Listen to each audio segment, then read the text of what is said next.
Tanggal 24 mahasiswa turun. 25, 26 sampai 27 terjadi kerusuhan yang STM turun. Meletus lah, ngebul tuh. Digembok lah tuh ceritanya. Abu-abu semua tuh kan karena habis kebakar tuh. Tapi patah, Bang Jali lihat. Iya. Orang kita lihat kok pada biru, pada bengep itu semuanya. Kita lihat karena kita turun bareng sama mereka. Dia putar, ada saya fotonya, ada Tommy Soeharto. Saya bilang, ini KTA saya kalau soal Tommy. Tommy itu ketua umum kami. Berkarya.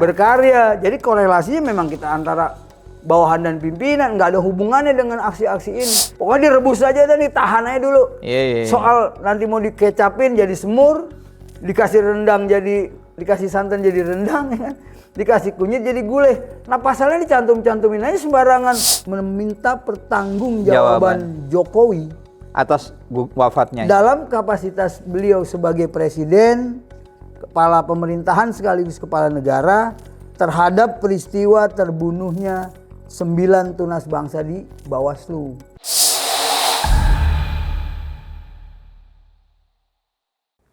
Assalamualaikum warahmatullahi wabarakatuh. Pemirsa Obor Rakyat. Hari ini Pak Jokowi memang sudah pulang ke kampungnya di Solo, Jawa Tengah. Tapi masih banyak orang-orang yang bercerita tentang peristiwa yang terjadi selama Pak Jokowi menjadi presiden. Episode kali ini saudara kita ya kan, Bang Jali Pitung. Wah, ini Pitung asli Betawi, pakai sarung. Pakai ulas. Makanya Ane juga ikut-ikutan pakai sarung. Ane bisa tangkis Bang. Bagus ya. Ente jual, Ane beli. Ente obral, Ane borong. Wow. Iya. Bang, itu kenapa abang dipanggil Jali Pitung? Jadi apa ya? Jali Pitung itu sebenarnya kan cuma apa? Nama heroik aja, nickname. Waktu di pengadilan namanya siapa? Namanya sama, Muhyiddin Jali alias Jali Pitung. Oh, ada aliasnya? Ada. Muhyiddin Jali alias Jali Pitung. Jali Pitung, jangan dikorupsi haknya. Iya, kita ini ketua umum Forum Masyarakat. Forum Aliansi Masyarakat Anti Korupsi. Kalau namanya dikorupsi kan jadi nggak bagus. Oh, nama Muhyiddin jadi, nih. Muhyiddin Jali alias Jali Pitung, itu kata Pak Sucipto. Muhyiddin sendiri artinya yang menghidupkan agama. Amin. Itu amanat dari orang tua. Tapi apa hubungannya dengan Pitung? Pitung tuh gini Bang, jadi saya memang tertarik. Saya ambil analogi gini, kan ada tuh Doni, kenal Doni yang di Cipinang tuh, Doni Jagger. Rico Jagger di Pakubono, teman kita main band dulu. Ricky Jaguar di Bandung. Jadi sebuah nama yang legenda dan heroik. Dan Qadarullah ternyata nggak gampang juga kita mendapatkan itu dan beban juga. Gimana cara ngedapetin nama Pitung? Beban itu bahwa kita benar-benar harus jaga nama baik, kemudian juga harkat martabat dari kebesaran Pitung itu harus kita jaga. Maka saya tertarik di dalam dunia aktivis. Nah ini juga biar tahu nih teman-teman ya, pemirsa Obor Rakyat, sebenarnya saya bukan aktivis. Saya pada dasarnya itu wirausaha. Saya dibesarkan dari keluarga wirausaha dan saya salah satu orang yang mengambil bisnis properti. Jadi kalau orang pada cerita tentang aktivis 98, saya aktivis 98, saya 98 itu bohir. Saya yang menebarkan itu beberapa mobil box nasi padang sederhana. Jadi saya tidak terlibat sama mahasiswa. Nah kemudian tahun 2014 saya ikut sama Bang Rijal Kobar tuh, Polonia, dalam rangka mendukung Prabowo Hatta. Kita bareng-bareng waktu itu. Oh bareng-bareng ya? Iya benar. Ane bikin Obor Rakyat. Ya betul. Jadi kita ikut di Prabowo Hatta waktu itu ya. Nah kemudian yang paling menarik itu 2019 saya jadi sekretaris jenderal relawan Prabowo Sandi. Ya itu sih sebenarnya. Yang saya ingat Bang, waktu Ane SD suka nonton filmnya Pitung, lawannya namanya Mat Petir.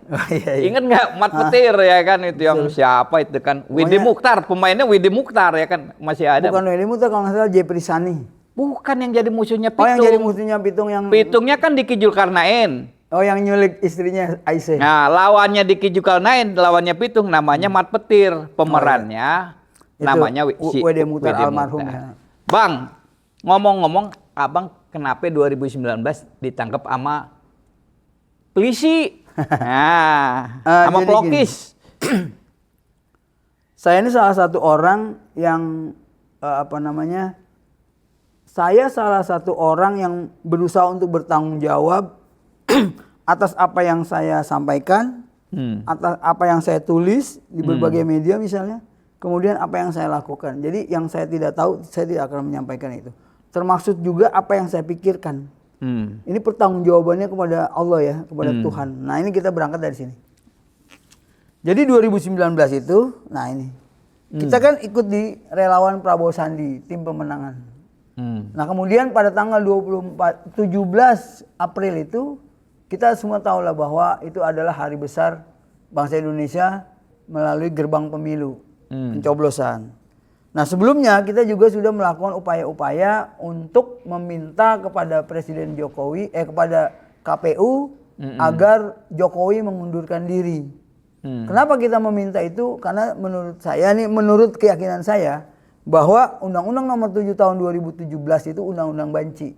Di mana seorang calon presiden... Undang-undang apaan tuh? Undang-Undang Nomor 7 Tahun 2017 tentang pemilu. Tentang pemilu. Nah, di mana Jokowi tidak diwajibkan mengundurkan diri. Ini kan bisa membuka peluang untuk terjadinya abuse of power. Karena dia masih presiden. Nah, itu terjadi pada saya.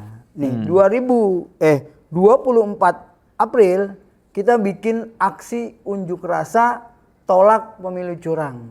Ini bersama Bang Rijal Kobar, kemudian Bang Ahmad Yani, Bang Jumhur Hidayat dan kawan-kawan dari 08 Gerindra. Nah, ini terus nih berkembang, ya kan? Ini terus berkembang, menggelora sampai kita akhirnya melaporkan ketua KPU ke DKPP dan Bawaslu. Kita dipertemukan pada saat itu di DKPP dengan Pak Abhan dan Pak Arief Budiman. Kebetulan saya yang bertemu beliau. Penggugat prinsipalnya ya. Ya. Nah, beliau mengatakan ini tidak ada kecurangan. Di situ di depan Mahkamah Konstitusi saya katakan gini. Di Palembang itu ada ketua KPUD yang ditangkap. Maka saya ambil analogi saat itu, bagaimana mungkin tidak ada pencurian sedangkan malingnya ditahan. Nah, itu mereka diam. Kemudian ini terus berkembang, bergulir, aksi-aksi dan seterusnya sampailah kita ke PHPU. Ya kan? Apa namanya? Proses penghitungan hasil pemilihan umum di Mahkamah Konstitusi. Dari Mahkamah Konstitusi ternyata keluarlah keputusan KPU nomor 30 atau tanggal 30 saya lupa yang memenangkan pasangan nomor 01 Jokowi Ma'ruf. Nah, ini kita melakukan sentralisasi akhirnya tertumpah pada 21-20 Mei di Bawaslu. MH Tamrin. Itu pada saat itu kita udah nggak kehitung ya jumlahnya berapa ribu lah. Saya dengan Bang Akbar tuh sekjen saya, kita ikut demo, ikut di Bawaslu sama semua lah elemen-elemen 08 dan sebagainya serta masyarakat ormas-ormas Islam yang ada di Bawaslu. Dari peristiwa itu maka meletuslah yang saya sebut itu tragedi berdarah. Peristiwa berdarah tragedi kemanusiaan. Di situ kita ketahui ada 9 anak bangsa ya, 9 tunas bangsa yang meregang nyawa. Satu di antaranya ini. Nih Harun Al-Rasyid. Masih muda ya? Masih muda, ini anaknya Pak Didin Wahyudin. Ini kita bela bener nih.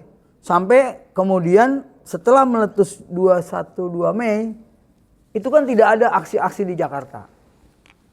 Di tengah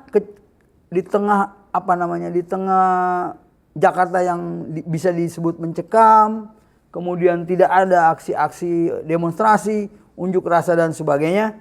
Saya bersama Bang Akbar Hussein yang kemarin juga diundang ke Obor ya, itu menginisiasi membangun organ taktis nih, namanya DPR RI. Dewan Persaudaraan Relawan dan Rakyat Indonesia. Kita buatlah tuh gerakan 30 Agustus. Rakyat menuntut keadilan. Itu tiap Jumat kita rutin. Sampai puncaknya itu di tanggal 20 September. 20 September itu kita ingin melakukan gugatan terhadap peristiwa-peristiwa yang sudah terjadi di Bawaslu pada tanggal 21-22 Mei. Nah, menariknya itu saya jadi tahu tuh kalau saya sudah ditarget dan akan ditangkap. Maka ada beberapa pemberitaan yang saya beri judul akan ditangkap, Jali Pitung tetap pimpin aksi akbar di DPR MPR. Tuntutannya adalah meminta pertanggungjawaban Jokowi atas wafatnya dalam kapasitas beliau sebagai presiden, kepala pemerintahan sekaligus kepala negara terhadap peristiwa terbunuhnya 9 tunas bangsa di Bawaslu. Yang kedua, kita juga menuntut penolakan hasil pemilu yang diduga curang dalam kapasitas Jokowi sebagai calon presiden. Jadi dalam konteks ini Jokowi ini punya dua kapasitas. Sebagai presiden dan sebagai calon presiden. Nah, ini playernya. Ini menarik nih. Ini player yang beredar nih. Ya kan? Siapa yang menyuarkan angin, siapa yang mengail. Ini demonstrasi September Oktober 2019. Di sini ada Jenderal Sunarko, di bawahnya saya Jali Pitung, di sini Tommy Soeharto, di sini ada Letjen Yayat Sudrajat, dan di sini ada Pak Slamet Subianto mantan KSAL. Iya. Nah, ini framingnya yang menyakitkan adalah bahwa kita dianggap akan merubah Pancasila. Padahal saya dengan Pak Slamet Subianto dan Pak siapa namanya nih Insinyur Mulyono, di sini nih ada nih Insinyur Mulyono yang sudah wafat ya. Yang sudah wafat ya. Dalam kesempatan ini saya ucapkan kita ucapkan bela sungkawa, duka cita yang sedalam-dalamnya, mudah-mudahan beliau ditempatkan di tempat oleh Allah Subhanahu wa taala ya sebagai pejuang Pancasila. Beliau wafat di dalam penjara kan, Pak Mulyono kan? Meninggal di dalam penjara. Ini kita di gedung Pancasila Center nih di sini. Ini di oh, ini belum bukan maksud saya kita kenal dengan Pak Mulyono. Okay. Beliau orang yang sangat peduli terhadap bangsa ini, bagaimana Pancasila ini diterapkan kembali. Nah, ini foto kita nih dengan Bung Damar, ini Bang Akbar ya yang waktu itu sudah dipanggil, ini saya, dan inilah hasil dari yang menurut saya ini adalah sebuah rekayasa sistemik dalam rangka pembungkaman secara nasional atas upaya-upaya kita menyuarakan kebenaran. Karena apa? Karena ini menjelang pelantikan Presiden 2019 pada tanggal 20 Oktober. Nah, dari player-player yang beredar ini saya tahu bahwa saya akan ditangkap. Kemudian kita tetap demo tuh. Menolak revisi Undang-Undang Nomor 30 tentang KPK yang kita sinyalir akan terjadi pelemahan KPK. Faktanya iya, di era Firly Bahuri. Nah, kemudian terus berkembang. Tanggal 24 mahasiswa turun. 25, 26 sampai 27 terjadi kerusuhan yang STM turun. Meletuslah ngebul tuh. Digembok lah tuh ceritanya. Abu-abu semua tuh kan karena habis kebakar tuh. Yang water cannon dipatahin sama STM dan sebagainya. Tapi saya masih tetap semangat.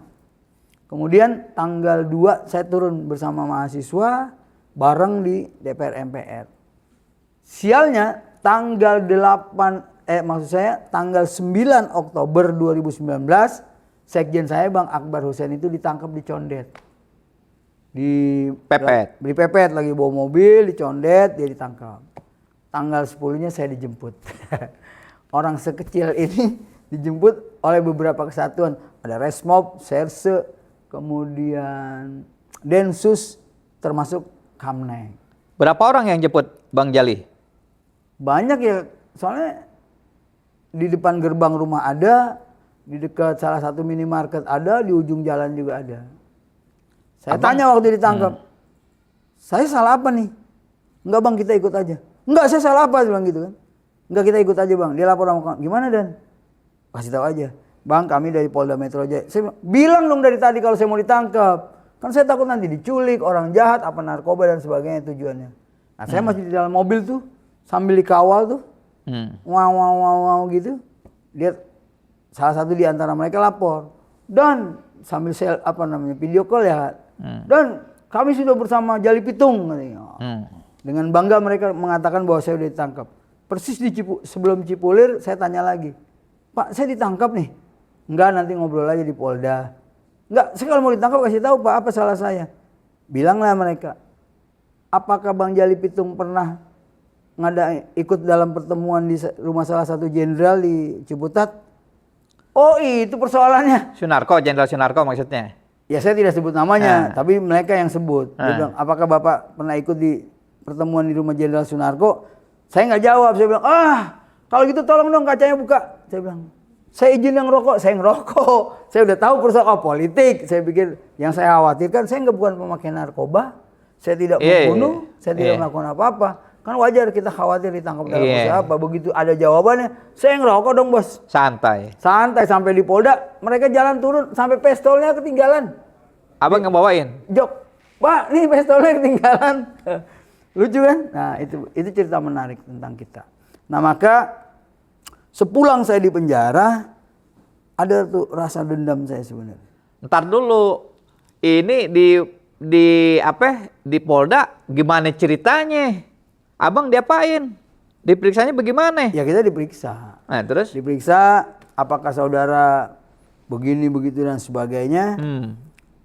Saya harus jujur mengatakan bahwa memang ada intimidasi ya, tapi tidak terlalu keras bagi saya. Kita dimasukin dalam kamar yang gelap, kita diminta untuk mengakui orang-orang yang terdaftar di situ namanya.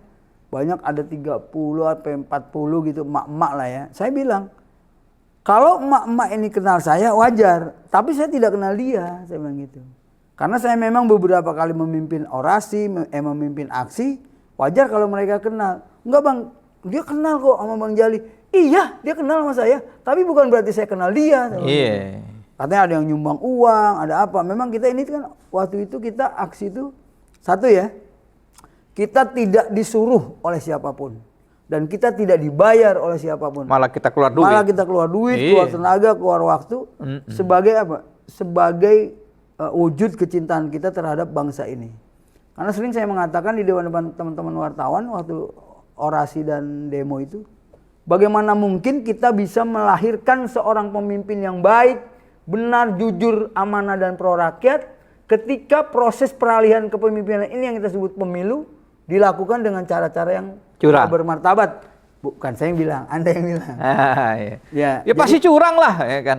Ya, faktanya seperti itu. Iya, udah curang itu aja. Cerita tentang teman-teman kita seperti Bang Akbar ceritakan bahwa dia dipukul dan sebagainya, Pak Basit dikasih kantong kresek apa dan sebagainya.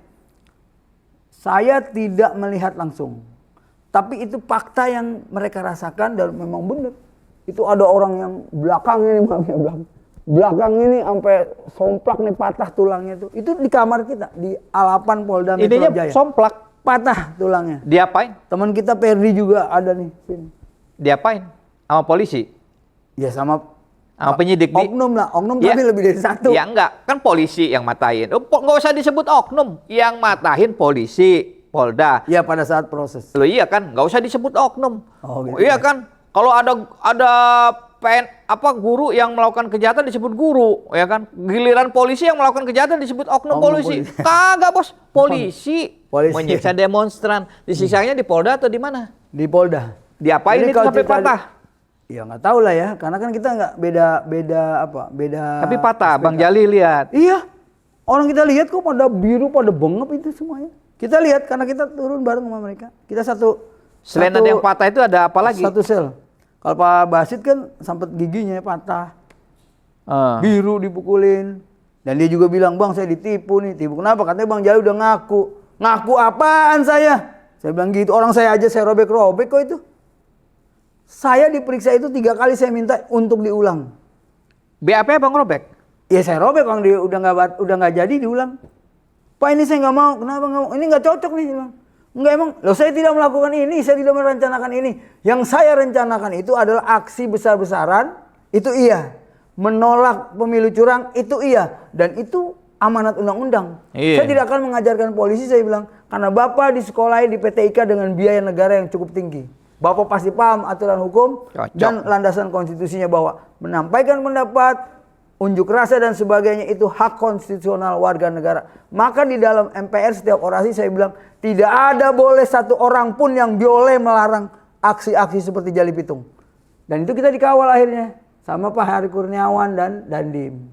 Dia polisi baik. Nah yang meriksa saya lupa namanya tapi saya ingat marganya. Namanya Pak Sinaga. Sinaga marganya. Naganya, berarti orang Batak. Dia orang Batak Kristen tapi Islami menurut saya. Baik. Baik, dia pinjem peci saya, dia bilang, "Bang, jadi gimana sebenarnya?" Loh, saya tidak melakukan itu. Nah, ini ada satu yang menarik. Ketika ditanya, "Bang, ini apakah ini disuruh oleh Tommy Soeharto?" Saya bilang, "Enggak." Keluarga Cendana, enggak. Oh, yang mau dia kait-kaitin sama Tommy Soeharto berarti? Iya, karena dilihat, dibuka kan zaman sekarang kan malaikatnya udah keliling, Bos. Malaikatnya itu pencatnya udah pakai CCTV, diputer itu, monitor. Oh, CCTV-nya. Bukan CCTV, maksudnya monitornya kan udah canggih sekarang. Oh. Dia putar, ada saya fotonya, ada Tommy Soeharto. Saya bilang, ini KTA saya kalau soal Tommy. Tommy itu ketua umum kami. Berkarya. Jadi korelasinya memang kita antara bawahan dan pimpinan. Nggak ada hubungannya dengan aksi-aksi ini. Saya bilang, kalau ini dibiayai oleh Tommy Soeharto. Setiap hari saya demo tuh sama Bang Akbar. Pakai mobil baru saya buang. Besok demo lagi mobil baru saya buang. Iya dong. Kalau duitnya banyak. Enggak. Nah, yang menyelamatkan saya adalah bukti. Karena kan saya selalu pakai bukti. Qadarullah dompet saya itu masih terisi. Saya hutang mobil komando. Jadi mobil komando itu 2,5 juta, baru saya bayar 1,5 juta. Nih, Pak. Kalau saya dibiayain sama Tommy, nggak mungkin ada kwitansi utang. Bapak boleh cek ada nomornya. Dia percaya sama saya, dia nggak telepon. Akhirnya diulang. Kenapa itu diulang? Karena pertanyaan-pertanyaan itu template. Template ya. Udah dibuat tuh. Akan meledakkan gedung MPR. Akan melakukan kerusuhan. Akan melakukan penjarahan di Harko dan Roxy. Akan meledakkan. Makanya pada saat 18 Oktober, Pak Argo siapa gitu ya? Argo Yuwono gelar konferensi pers. Kita dijajarin, Bos, begini nih. Oh, di Polda Metro Jaya. Enggak di Borgol. Enggak iya, Pak, di Borgol jadi kita. Kita dipajang di situ. Itu berita nih teman-teman ya media ya. Ini loh yang saya maksud. Anda boleh menikmati warisan Habibie. Kenapa saya bilang warisan Habibie? Kebebasan. Reformasi itu hanya menghasilkan kebebasan pers nomor 40 tahun 99. Dari Pak Habibie. Undang-undang Tapi harusnya ya berimbang dong. Masa kita dibilang, wah akan merendahkan atau mengebom lah apa, pelaku kerusuhan dan sebagainya. Tapi di saat kami sidang, di mana kami melakukan perdebatan-perdebatan, argumentasi dan sebagainya, satupun pasal yang ditujukan tidak ketemu. Abang, kalau obor rakyat waktu itu nggak diberangus, ini obor rakyat yang ya kan obor rakyat nggak ada. Lagi ditangkap, kita lagi ini ditangkap. Teman-teman aktivis ya, teman-teman aktivis, para pembela kebenaran nih. Obor rakyat. Ini udah qadarullah nih. Saya sebenarnya janjian dijadwalkan tuh minggu depan. Tapi Allah menghendaki hari ini kita nggak bisa paksa. Ketika Allah menghendaki kita tidak bisa menolak. Contohnya ini obor rakyat. Saya dari dulu nih selama 7 tahun nih menunggu nih momentum seperti ini. Akan saya ungkapkan nih semuanya. Dan sekarang diungkapkan di obor. Dan sekarang nih di obor rakyat. Kita sudah sama-sama pakai sarung. Pakai sarung nih, udah pakai cukir. Ya kan? Shoot gini kan. Kita udah siapin mental 20 tahun, Bos. Iya, Bang. Tenang aja dulu bahan lawan Belanda berani, apalagi cuma lawan geng Solo. Katanya bahan peledak. Akan meledakkan. Saya udah pikir, wah undang-undang darurat. 20 tahun nih gue. Saya udah siapkan tuh secara mentalitas. Tapi pada saat persidangan, satu pun kagak ada. Bom kagak ada, ini kagak ada, kerusuhan kagak ada, apa juga nggak ada. Akhirnya apa? Anda tahu nggak? Kita nih 18 orang dihukum dengan masa hukuman borongan. Berapa? 1 tahun, 1 bulan sama semua. Oh, Abang saya kebingungan loh. Setahu saya tuh di dalam proses peradilan kan ada pelaku utama, pelaku pembantu, kemudian turut serta ya 5556, 55. Saksi dan sebagainya. Kok ini dihukumnya sama. Saya mau banding tuh sama Bang Akbar sama Damar. Karena kita satu SPK yang bagi klasternya dalam penggerakan massa. Tapi saya tidak tega. Nggak tega banding? Bukan, iya. Saya tidak tega berlari di atas bangkai kepala teman-teman. Saya hampir menangis kalau ingat itu. Maksudnya apa berlari? Karena saya lihat Pak Basit udah tua. Pak Mulyono sudah tua. Kemudian lihat Laksamana pertama, Sony Santoso sudah tua. Walaupun umur saya juga tua, tapi kan saya masih ganteng, kelihatan muda kan. Jadi artinya masih lincah ya nggak? Jadi artinya saya tidak tega kalau saya banding, nanti mereka berat menunggu. Makanya kita tunggu. Nah, dan banding bisa naik juga, Bang. Belum tentu turun nanti. Belum tentu turun, malah naik iya. Ya, kalaupun saya bebas, tapi teman-teman kita itulah yang saya maksud, saya tidak tega berlari di atas bangkai kepala teman-teman. Nah, pada tanggal 28 September itu qadarullah kita mengalami musibah. Ini Pak Mulyono ini meninggal dunia. Di dalam tahanan? Di dalam Polda? Bukan, di dalam Cipinang lapas. Tangerang ya? Lapas Tangerang buatan Belanda dulu. Beliau meninggal, saya yang mapa lewat kursi roda bersama teman-teman yang lain, ada Bang Akbar, ada Sugiono kalau nggak salah. Kita yang tuntun tuh syahadat. Sugiono mana? Sugiono menteri ini? Enggak, bukan. Oh, ini nggak pernah di penjara ya? Laude Sugiono tuh klasternya Pak Basit. Iya. Konon katanya bom molotov apa bom ikan gitu ya. Oh, abang yang menuntun syahadatnya Pak Mulyono. Pak Mulyono. Di saat-saat itu sedih sekali kita tanggal 28, tanggal 30-nya kita pulang. Jadi H-2 dia tidak sempat melihat surat kepulangan kita. Maka saya sedih sekali. Beliau adalah pejuang kita. Dan yang kedua adalah Pak Dr. Insanial Burhamzah. Beliau ditangkap di Malaysia, kemudian satu kamar dengan kita sering diskusi tentang bagaimana mengembalikan Pancasila sebagai landasan kita berbangsa dan bernegara, kita diskusi dan sebagainya. Ada rasa kerinduan yang mendalam ketika beliau tidak ada. Itu beliau meninggalnya kenapa kalau yang itu? Kalau beliau meninggal setelah pulang 1 bulan kan era Covid waktu itu. Oke, waktu itu kena Covid ya. COVID. Nah ini di dalam proses peradilan kami sampai 29 kali sidang, mohon maaf ya bos, satu pun nggak ada bos, satu nggak ada. Kali apa, mohon maaf ya, TV apa, koran apa nggak ada. Hanya terakhir, itu pun cuma ada satu Metro Tempo yang memberitakan, itu pun sudah hasil keputusan sidang terakhir.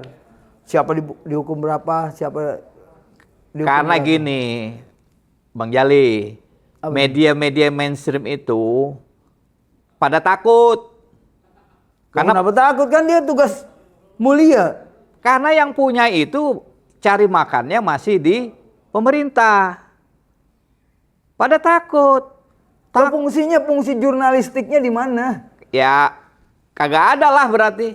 Makanya kita sekarang bikin obor rakyat, menerangi. Biarin tuh. Menerangi campur bakar. Menerangin. Ininya tagline-nya Zulumati Ilan Nur. Oh subhanallah. Dari kegelapan menuju terang. Terang ya? Iya. Jangan takut, kita kagak takut karena kita kagak main proyek, bos. Nggak main proyek. Atau karena mereka dikawal sama laras panjang? Kagak. Proyeknya digembosin. Nggak, soalnya saya lihat waktu kami sidang, itu memang ada puluhan tuh yang pakai laras panjang, termasuk ngawal kita ke mobil tahanan menuju, ya bolak-balik menuju lapas dan pengadilan ke lapas. Ya enggak. Takut jadi mental media kita itu takut. Ya dia harus tanggung jawab dong saat dia memberitakan kita, oh perusuh begini, harusnya konfirmasi dong. Tapi begitu kita berdebat, ya kalau main bola giliran kita menang kok nggak diberitain gitu. Ya udah biarin, yang penting kita berjuang terus. Ya maka dari itu akhirnya saya pulang dendam. Kenapa dendam tuh? Kenapa dendam? Ya saya harus membangun juga. Membangun media untuk menyampaikan informasi perjuangan. Termasuk saya ada, boleh saya sampaikan? Boleh. Ada channel saya itu, channel YouTube Jali Pitung itu. Itu nanti kita kolaborasi. Amin ya. Itu sebagai arsip perjuangan, sebagai rekam jejak kita, bukan ria ya, mohon maaf. Ini juga saya klarifikasi nih, banyak nih teman-teman nih. Saat kemarin kita gempur korupsi di Dinas Kebudayaan, ada yang bilang saya cari panggung lah. Ada yang cari nama lah, cari uang receh lah. saya mohon maaf aja, saya tidak semiskin yang mereka duga. Kita benar-benar fighting untuk kewajiban moral kita menegakkan keadilan. Termasuk ini juga Jokowi memang kita minta untuk dipertanggungjawabkan. Apa nih? Kan abang lihat ya, ngomong sebelum ke sana. Waktu di Polda itu abang, teman-teman abang ada berapa ratus sih bang yang ditangkap sama polisi waktu itu? Kita ditangkap tuh kan ada 2 gelombang. Gelombang pertama tuh gelombang peristiwa 2122. Oke. Itu hampir 525 sebagaimana diberitakan di berbagai media kan. 525. Ya. Terus kalau kami kan memang sudah ditarget dalam 3 klaster. Oke.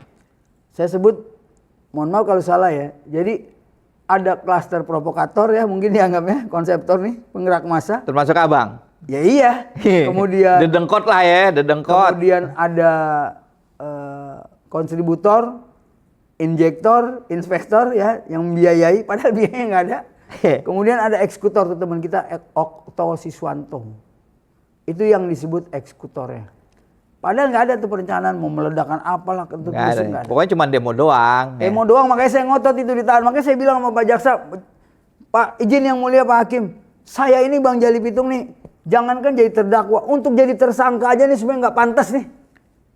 Loh kita demo bos, jalanin undang-undang, amanat undang-undang. Boleh. Kok ditangkap, dijadiin tersangka?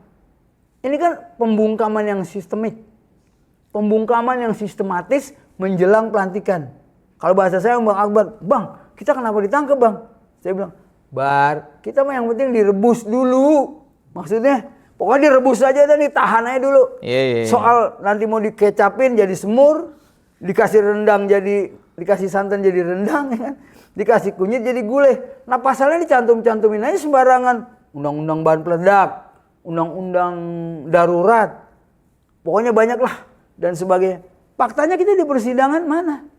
Kagak ada, cuman undang-undang ketertiban umum. Aduh. Abang dikenain pasal undang-undang darurat. Undang-undang darurat awalnya. Oh, saya bilang, wah 20 tahun nih. Kan gua. abang nggak ngeledakin IGD darurat, institusi gawat darurat. Nggak kan, kenapa pakai undang-undang darurat? Ya itulah makanya saya bilang ini adalah upaya pembungkaman terhadap orang-orang yang lantang pada saat itu. Karena memang nggak ada organ. Kita pimpin organ itu dalam gerakan rakyat menggugat. Wartawan pada nanya, apa sih Bang yang dituntut? Apa sih yang digugat? Kita meminta pertanggungjawaban Jokowi sebagai presiden terhadap peristiwa 21-22 Mei di mana 9 tunas bangsa itu meregang nyawa. Itu tanggung jawab Jokowi. Sebagai presiden, sebagai kepala pemerintahan, sekaligus kepala negara, dia harus bertanggung jawab terhadap semua peristiwa yang terjadi di negara. Makanya sekarang saya minta Pak Prabowo, sekarang Bapak jadi presiden, kita sebagai relawan pendukung Prabowo, kita minta Bapak ini bertanggung jawab terhadap penyelesaian persoalan bangsa. Nggak cuma 9 kali, ada ratusan orang yang disetrum. Oh, itu soal HAM. Itu soal pelanggaran HAM teman-teman kita. Ya maksudnya Pak Jokowi juga harus tanggung jawab dong. Semua termasuk 672 yang meninggal KPPS kan sampai saat ini kita ya, 800 itu ya KPPS. Realnya saya nggak tahu ya. Karena orang mati nggak bisa hidup lagi bos. Iya. Jadi nambah bisa kurang enggak. Iya. Termasuk yang 9 ini kan informasi secara publikatif 9. Pada hati kecil saya menyatakan lebih. Tapi kan kita juga bisa membuktikan. Toh yang punya kekuasaan bukan kita. Yang dibawa ke rumah sakit Polri juga bukan kita. Abang maunya gimana tuh atas korban nyawa peristiwa Mei berdarah sama orang-orang yang disiksa di Polda Metro? Abang maunya gimana? Jokowi maunya diapain? Jokowi diadili dong. Loh itu tanggung jawab Jokowi. Maksudnya? Jokowi sebagai presiden, sebagai kepala pemerintahan, sebagai kepala negara tentunya kan. Otomatis kan semua di bawah-bawahan dia. Dia kan bilang, gua kagak tahu itu kerjaan polisi. Itu tanggung jawab Jokowi sebagai presiden, kan polisi di bawah tanggung jawab dia. Dia tanggung jawab dong siapapun Kapolrinya pada saat itu. Itu maksud saya. Kapolrinya siapa ya? Sigit, udah Sigit belum? Waktu itu belum ya? Pak siapa ya? Pak Idham Hajis. Idham Hajis kalau nggak salah. Masih Pak Tito ya? Pak Tito ya? Pak Tito kemudian diganti Pak Idham Hajis. Jadi Kapolri ketika itu... Kapolri harus bertanggung jawab. Kapolri pada saat itu. Kata dia, saya mau jawab tapi nggak mau nanggung. Begini bos, maksud saya gini. Ini kan jadi presiden buruk. Kalau persoalan kesalahan kepala negara ini dibiarkan terus tanpa diselesaikan secara hukum, secara baik dan benar, ini kita mewarisi hutang negara terhadap generasi bangsa. Ini yang saya sebut kita bangsa pelupa, bangsa durhaka nih. Lupa kita nih peristiwa, ini peristiwanya nih. Banyak yang mati. 2019 bos, nih yang di penjara bos, nih, ini di penjara nih, yang mati banyak ratusan, nggak terhitung. Terus kita lupa nih, hanya karena Prabowo jadi presiden 2024. Iya. Nggak bisa begitu bos. Nanti siapapun presidennya akan belajar seperti itu. Kalau gitu semua orang jadi presiden, dia bisa imun. Kebel.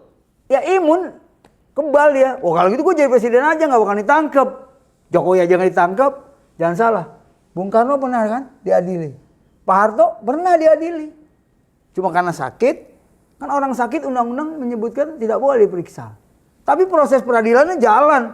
Kita nonton kok televisi walaupun baru ada 2 televisi waktu itu. Baru ada RCTI, SCTV dan TVRI 3. Tapi katanya Pak Jokowi sakit juga nggak bisa diadilin dong. Sakit apa? Itu ini kelihatan di Ya TV. bisa jalan-jalan kok. Sekarang malah mau bikin karnaval apa tuh? Gajah. Karnaval gajah. Seluruh Indonesia. Mau ngidupin itu PSI. Oh itu bukan kewenangan saya. Dia mau ngidupin PSI katanya. Partai. Karena kan gajah lambangnya PSI, Bang Jali. Ya itu hal lain lah. Saya yang penting Jokowi harus bertanggung jawab. Ah, Kita minta Jokowi bertanggung jawab atas tragedi berdarah 2122. tapi susah ya kali ya. Karena anaknya Pak Jokowi kan jadi wakilnya Pak Prabowo, Bang. Gimana itu? Apakah wakil presiden tidak bisa dihukum? Ya kagak ada hubungannya. Dia kan bukan pelaku, Bang. Ya, kan yang ini mau dihukum Pak Jokowinya. Hmm. Kan yang salah Pak Jokowinya. Kejadian dan peristiwa ini terjadi pada era kepemimpinan Jokowi. Jokowi harus bertanggung jawab gitu. Yeah. Jokowi harus bertanggung jawab atas berbagai peristiwa di 2019 khususnya terhadap kami, pelanggaran HAM, pemeriksaan teman-teman kita yang di Siksa. kepolisian. Saya tidak mengatakan disiksa ya, pokoknya tidak layak. Seharusnya pemeriksaan bukan itu. Kalau yang orang-orang yang saya wawancari bilangnya disiksa, Bang. Saya udah wawancara Pak Basit. Pak Basit bilang, Bang, lidahnya disetrum. Oh itu sadis kalau gitu. Lidah kan, ya mohon maaf ya, ada air ludah, saliva. Itu makin kenceng kan kalau ada air. Elektromagnetnya. Canggih abang emang ya kan. Jadi- Sret, gitu kan. Nyetrum. Itu salah polisi. Salah Saya itu ya? Saya nggak pernah baca buku tuh, PTIK mengajarkan itu. Nggak pernah ya. Iya, perguruan tinggi ilmu kepolisian untuk nyiksa itu enggak. Maka saya bilang, saya kesini untuk diperiksa, bukan untuk disiksa. Akhirnya kan nggak disiksa kita. Oh abang sempat mau Mau disetrum, sama. Gimana ceritanya mau disetrum gimana? Dikasih apa sih? Cari alat yang kayak Tongkat. sebenarnya tongkat kejut sebenarnya itu ya. Menurut saya itu bukan setrum, itu tongkat kejut. Tapi gede bang itu 5.000 Nggak volt tahu atau berapa kalau itu? voltasenya berapa. Tapi kan saya bilang gini, sorry bos, saya Jali Pitung ini ngerti aturan dan ngerti hukum. Saya bilang gitu. Saya pengusaha bukan gembel. Saya kesini untuk diperiksa, bukan untuk disiksa. Dalam rangka percepatan pemberkasan penyidikan yang akan dibawa ke pengadilan untuk disidangkan. Dan saya belum tentu bersalah. Iya. Bener dong, kan Iya baru dong. tersangka. Iya, Di tersangka. Polda, di sana aja terdakwa. Saya bilang saya belum tentu bersalah. Iya. Sampai saat ini saya aja nggak merasa bersalah kok. Iya. Kan cuma saya bilang tadi, saya Dim. tidak tega berlari di atas bangkai kepala teman-teman. Jadi nggak. Kalau saya mau banding waktu itu, saya banding tuh bisa sama Bang Akbar sama Damar. Cuma kan Emang kita SPK-nya jadiin satu bundel berkas? saya, Bang Akbar Hussein ya, Bang Damar, kemudian Iwar, Pak Insinyur Mulyono Santoso, Iya, Okto susah. Siswanto, Yudi Ferdian. Oh nggak di split ya, nggak digisah Nggak ya? split. Jadi kalau satu banding semua ya? Iya kalau banding semua. Dan kita tidak tega. Terlalu lama nanti beliau-beliau Ingkrah ditahan. ya. Makanya saya pengen pulang. Tapi begitu pulang saya gugat lagi Jokowi. Ada aja bang, gugat Loh, gimana? di Pengadilan Negeri Jakarta Pusat. Gugatan apa saat itu? itu kita masih sama Bang Egy Sujana. Hmm. Jadi kita gugat perkara 266 garing berapa gitu ya tahun 2021. Gugat Jokowi tentang itu apa namanya sih perbuatan tercela. Kan dia bilang gini, 6.000 sudah dipesan. Itu salah satunya. Oh, mobil SMK. SMK. Sampai sekarang SMK ada nggak? SMK-nya ada. STM-nya aja nggak ada. SMK-nya ada, mobilnya yang kagak ada. SMK-nya banyak ya? Banyak, tapi mobilnya Iya. kagak ada, Bang. Nah ini kadang-kadang kita suka berbicara tentang ekualitas, equality before the law, bla bla bla bla bla. Pada pidato-pidato politik di podium politik. Tapi secara implementatif, maka saya bilang sama hakim waktu itu, kalau gitu bubarin aja itu fakultas hukum di seluruh Indonesia kalau penerapan hukum seperti ini. Jokowi nggak bisa hadir pada saat itu, dan dia tidak bisa dilanjutkan tuntutan kami tentang kebohongan publik tuh. Itu kan bohong dia. 6.000 sudah dipesan, mana sampai sekarang? Ada nggak? Nggak ada mobilnya, jangan-jangan ordernya juga nggak ada. Iya. Kenapa untuk Jokowi orang pada nggak berani, Tang? Tapi untuk teman-teman kita misalnya, sebut aja lah, kayak teman-teman kita Roy Suryo ya, Iya. Dr. Tifa, yang belum ketahuan mana aslinya udah dibilang fitnah. Saya nggak ngomong Jokowi nih, Bang ya, kagak, nggak ngomongin Jokowi. Tapi kalau di agama kita nih, ya kan, ciri-ciri orang munafik. Ini saya kagak ngomongin Oh, iya. Jokowi. Iya, betul. Ciri-ciri orang munafik itu, kalau dikasih amanah dia hianat, ya kan. Kalau dia ngomong, bohong. Tapi ini mah bukan Jokowi, enggak. Ya, siapapun Iya, orangnya. kan? Kalau begitu itulah berarti orang munafik. Iya kagak? Ya iyalah. Iya. Jadi Nggak. abang gimana nih sekarang? Apa yang mesti abang lakukan nih? Ya kita gugat. Rencananya bagaimana? Gugatnya kapan? Sebenarnya dulu kalau almarhum masih hidup, Almarhum siapa tuh? Dr. Insanial Burhamzah. Oh, yang ditangkap Kita- di ya. Malaysia. Kita tuh mau gugat ke apa? Internasional Tribun Kriminal ICC. Criminal Court ya. Jadi Den Haag. Den Haag Belanda. Jadi apa namanya itu pengadilan kriminal internasional ya di Den Haag. Tapi karena beliau nggak ada umur, akhirnya kita diem. Dan euforia ini terus berkembang. Maka terima kasih sekali sama teman-teman kru semua yang ada di Obor. Ini kesempatan yang paling baik dan berkah buat saya di dalam rangka menyampaikan dan mengungkap semua peristiwa yang sudah 7 tahun saya pendam. Karena mohon maaf, tidak ada satu televisi pun yang berani mengundang kita. Ini fakta, bukan asumsi. Faktanya tidak ada yang mengungkap itu. Padahal mereka tahu bagaimana penderitaan kita, para tapol-napol, pisah dari keluarga, bos. Iya. Usaha bangkrut. Saya lagi mau bangun perumahan UIN, dosen. Di mana itu, Bang? Izin prinsipnya udah keluar di Jogja. Itu Oh, yang UIN Kalijogo. tanda tangan Pak Yudian Wahyudi yang kemudian jadi BPIP. ketua BPIP. Ada fotonya saya. Iya. Kalau cuma saya nggak bawa karena ini mendadak kan. Nah itu maksud saya. Itu bangkrut. Kalau duit nggak apa? Biaya kerinduan, bos. Iya. Istri saya sampai bohong. Bohong? "Ma, papa kemana? Papa kerja di luar negeri." Oh gitu. Oh iya, bos. Itulah makanya saya dendam sama koruptor sekarang. Dan saya siap mati untuk lawan korupsi. Oh, istri abang bilang ke anak-anak abang, babenya lagi kerja di luar negeri. Karena setahun nggak pulang. Oh, kalau istri saya, Bang, waktu saya ditangkap, Oh, pernah ditangkap juga? Iya, kan aneh duluan di penjara Cipinang. Bini aneh ngumpulin anak-anak. Anak-anaknya kan 3 dibilang.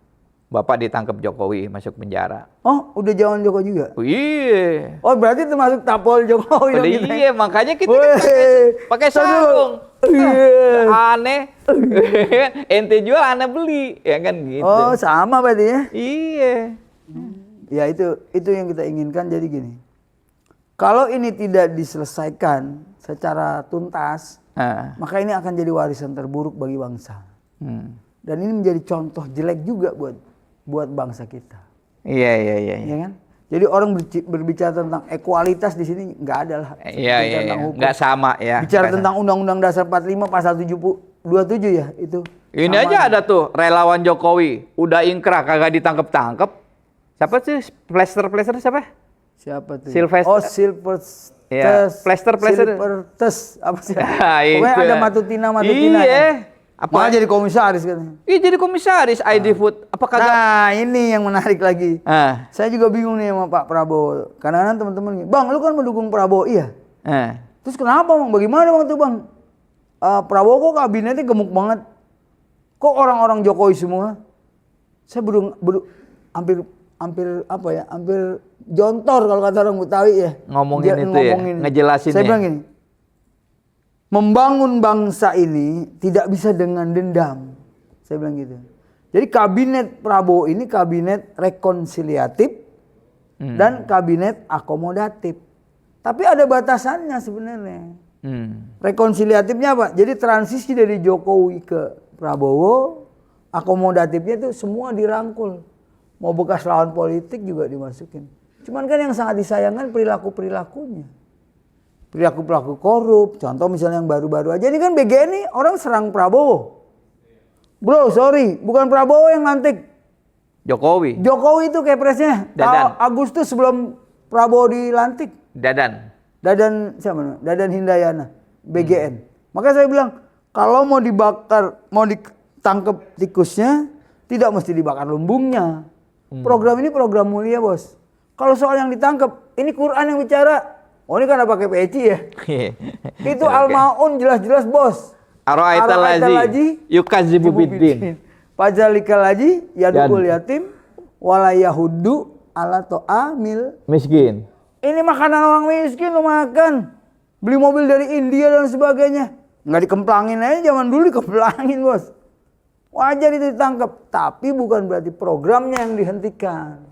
Programnya dilanjutkan, disterilisasi, direstrukturisasi, diperbaikilah, dievaluasi. Abang kayaknya cocok jadi kepala BGN. Ganti Nani SD yang. Oh itu mah nggak, Bos. Kita tahu ukuran baju kita. Saya lebih senang jadi aktivis saja. Iya. Tapi abang dibelain nggak sama Dasko sama Habib? Begini, Bos. Boleh saya ngomong Quran ya? Iya. Jadi ini saya diajarin sama Bang Egy sebenarnya. Gimana? Jali ini modelnya. Jadi saya ini pencinta Al Imran 26, 27. Di mana kekuasaan itu punya Tuhan. Bisa dicapti. Mau siapa aja dia mau kasih itu.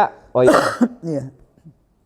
Kulillahumma malikal mulki tu'til mulka man tasya wa tanzi'ul mulka mimman tasya wa tu'izzu man tasya wa tuzillu man tasya ubiyadikal khair innaka ala kulli syai'in qadir. Bahasa Betawinya. Ini orang punya gua mau kasih siapa aja, gua mau cabut dari mana itu hak gua, itu kata Allah. Nah, saya bermodalkan surat Muhammad ayat 7.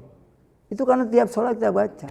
Ya ayyuhalladzina amanu in tansurullaha yansurkum wa yusabbit aqdamakum. Jadi kata Allah, ketika kita membela agama Allah, nah saya menafsirkan nggak apa-apa ya kan? Kan boleh kita menyederhanakan. Jadi saya menyederhanakan bahwa setiap kita membela kebenaran itu, maka Allah akan bela. Saya nggak dibela, Bos. Sama Dasko. Orang nggak, saya nggak menyebut nama lah, pokoknya nggak ada yang bela. Yang ya kita aja yang bela. Nggak ada. Tapi abis itu udah ditelepon belum sama Dasko? Kan abang punya kepentingannya apa dia mau nelfon saya? Ya kan abang punya nomor HP-nya. Kepentingannya nggak ada untuk apa? Nggak abang hubungin dah. Ya apa yang mau dihubungin? Kepentingannya nggak ada.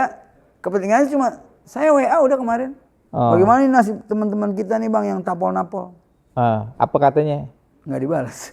Dasko nggak jawab? Nggak jawab.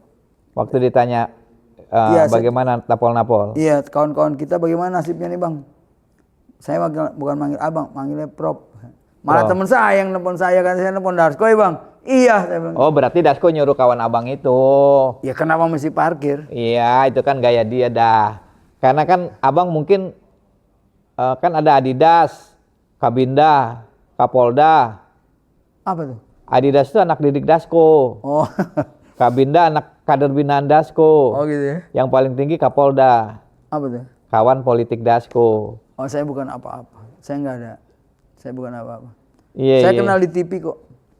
Oh iya. Saya nggak punya kedekatan. Ya udahlah, abang kita semua kagak usah berharap sama manusia dah. Kita kagak usah berharap sama manusia Bang, kecewa. Betul. Kita mau berharap sama Allah aja. Ya itulah makanya saya bilang tadi, intang surullaha yansurkum wa yusabit aqdamakum. Obor Bos. Ini obor lambangnya aja udah bara. Bara ini. Lambangnya ini. Iya. Iya kan? Bagaimana cara Allah menolong dan meneguhkan itu dia. lewat media ini nih, jadi saudara-saudara ini biar tahu ya, bahwa kami ini bukan menjahat. Ini obor ini juga ada di Quran, Bang. Oh iya. Ada di Quran. Abang tahu kagak? Abang dari tadi keluar ayat mulu. Ya saya nggak tahu di mana obor. Ada di surat 24. Surat 24 itu surat apa ya? Surat An-Nur. Oh An-Nur. Ayat 35. Allahu nurus samawati wal ar. Allah itu cahaya bagi Langit dan bumi ya. nurun ala nurin. Ini Bang, cahaya maha cahaya Bang. Kagak main-main kita. Oh berarti Allah menolongnya lewat obor. obor. Iya saya bukan kayak gitu. Nah, saya Bang ya. Iya Bang. Nah Iya, ini juga Bang. kan peran jurnalis. Iya benar. Kewajiban moral, Hmm. kewajiban manusia sebagai khalifah, Hmm. sebagai abdun. Iya. Pokoknya mantep. Abang ini kita berjuang terus ya Bang. Nih Bang. Apa? Terakhir. Mudah-mudahan ya kan obrolan kita ini ada manfaatnya. Amin ya. Ya kan, kita kagak ngegibah, kita menyampaikan kebenaran. Pak Amin, kemarin saya ketemu Pak Amin diajarin satu dalil. Katakanlah walaupun terasa pahit, ya kan? Begitu. Katakan yang benar itu walaupun Iya, pahit. walaupun pahit. Dan ini memang kebenaran kok. Kebenaran. Karena kami pelaku, Iya. kemudian saksi sekaligus korban. Iya. Kawan-kawan, pemirsa Obor Rakyat, sampai kita di ujung obrolan. Pada tanggal 20 Mei 1964 di sebuah pengadilan di kota Pretoria, Afrika Selatan, ada seorang berkulit hitam menjadi terdakwa, duduk di kursi terdakwa, diadili oleh rejim apartheid. Dia menyampaikan pledoi. Kata-katanya begini, Bang. Apa tuh? Pada semua perjuangan bangsa-bangsa di dunia, ujungnya hanya ada dua pilihan. Menyerah atau melawan. Dan kita hari ini harus terus melawan untuk mempertahankan hak-hak kita sebagai bangsa. Nelson Mandela. Wassalamualaikum warahmatullahi wabarakatuh. Makasih, Hidup Bang. obor.